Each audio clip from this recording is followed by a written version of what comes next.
Greetings Earthlings and welcome back to Watchcastage. Today I wanted to share my most worn watch of 2022, and if you follow this channel or my main channel Podcastage, it's not going to be any surprise to you. My most worn watch is the Tudor Black Bay 58. The reason this is my most worn watch is, first off, I am kind of a massive basic bee. I guess the only thing I don't do is drink pumpkin spice latte, drive Volkswagens, a Volkswagen Golf. That's basic B, right? I don't do yoga or wear yoga pants, thank God. I guess there's a lot of basic B stuff I don't do, but I view this as kind of a basic B watch.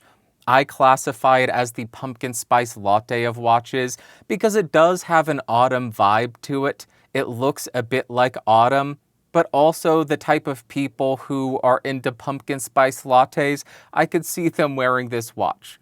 I mean no offense by that. I do not mean to offend you if you wear this watch and love this watch, because I wear this watch and love this watch. Embrace your basic B. Embrace it. It is what it is. But the non-joke answer is I bought this watch to commemorate two things. First, I continued making content for the first year of COVID, which I didn't think I was going to be able to do because I was mentally worn out. Second, it was to commemorate hitting 250,000 subscribers on my main channel. And over the last year, there has been a bit of a downturn in views and growth in the audio realm on YouTube. That can be a bit discouraging when you are a YouTuber, when you're growing, and then you just start to see that growth dwindle a bit. Having this on my wrist reminded me there's nothing to feel bad about. Just because growth is slower, it is still amazing what you've accomplished. You put in that work when you didn't want to. You worked on days you didn't feel like it.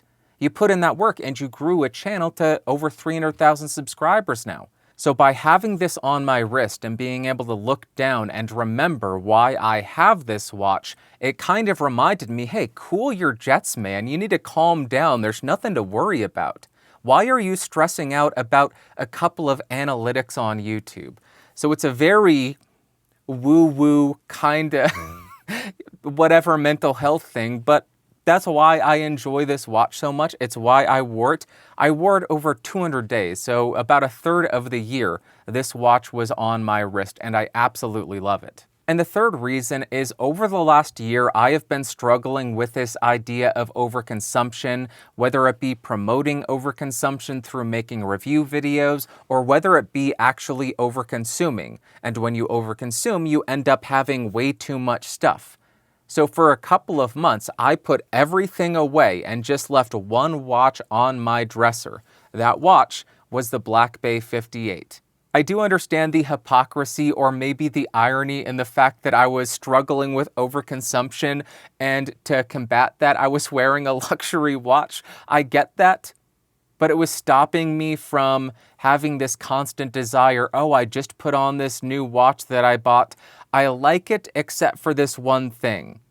I'm going to try to find something to fix that one thing, and then I'll buy another watch, and then find an issue with that, and buy another watch, and then another watch. So by forcing myself to wear only the Black Bay 58, not even looking at any other watches, it forced me to become comfortable with its shortcomings, with its flaws, and appreciate it and enjoy it. And through that action, through that retraining of my broken brain, I was able to curb the desire to buy a new watch all the time. And that is why the Black Bay 58 was my most worn watch of the year. I would love to hear from you in the comments down below. What was your most worn watch and why? I hope you had an amazing 2022. I hope the end of the year is incredible for you, and may you have a prosperous 2023.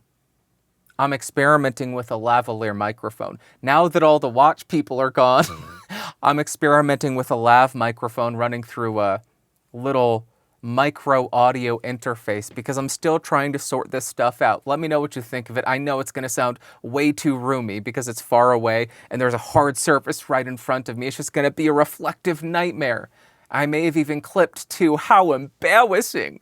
This is so embarrassing. Okay, have a baby bit that. Happy New Year. Talk to you in 2023. I love you. Bye-bye.